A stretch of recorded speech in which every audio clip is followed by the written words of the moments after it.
Sa latest vlog ni Madam Yula ay ipinakita niya ulit ang unang tagpo nila kay Erna kung ano at paano ang buhay nito bago pa man ito matagpuan ng PB team. Kung paano ito lumaban sa kabila ng kahirapan sa buhay. Kung paano ito nanindigan para magawa pa niya o matupad pa niya ang kanyang mga pangarap sa buhay. Hindi lang para sa kanya kundi para sa kanyang pamilya. Tinawagan ni Madam Yula si Erna para bilhinan ito sa gagawin niya kinabukasan, at siya ay susunduan na ng PB team. Pupunta na ng Maynila si Erna. Sinabi din ni Madam Yula kay Erna na sabihan din si Neri at sabay silang pupunta ng Maynila. Banilinan sila ni Madam Yula na siguraduhing kompleto ang mga puppy list nila. Dagdag pa ni Madam Yula na dadaanan na lang nila ang dalawa at pagkagaling nilang Bukidnon.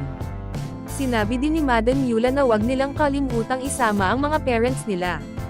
At dalhin na rin nila lahat ng gamit na kakailanganin nila at magkikita-kita sila ng PB team sa may barangay. Para doon na sila susunduan. Tinanong ni Madam Yula si Sir Paul kung anong oras nila dadaanan sina Erna at Neri. Sumagot naman si Sir Paul na mga bandang alas 8 nila dadaanan ang dalawa.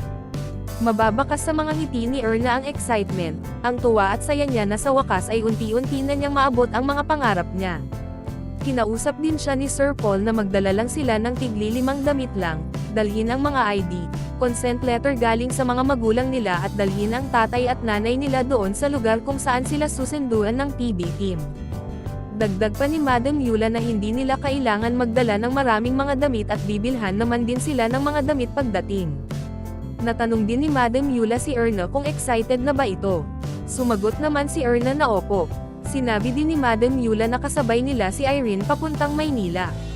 Dagdag pa ni Madam Yula na marami silang makasama doon na mga katutubo din, katulad nila na doon din nag-aaral. Nabanggit pati ni Madam Yula si Marjorie at sinabing grade 10 din si Marjorie at baka magkaklase pa sila. Natanong ulit siya ni Madam Yula kung nadala ba niya ang good moral niya at importante yon. Sumagot naman si Erna na oo. Tinanong din siya ni Madam Yula kung may itatanong pa ba ito. Sumagot naman si Erna wala na. Natanong pati ni Madam Yula kung nanganak na ba yung ate ni Erna. Ipinakita naman nila ang bagong silang na baby nila kay Madam Yula. Tuwang-tuwa naman si Madam Yula nang makita ito. Natanong pa ni Madam Yula kung anong pangalan ng baby nila at kung anong gender nito. Sumagot naman sila na lalaki at collie ang pangalan ng baby.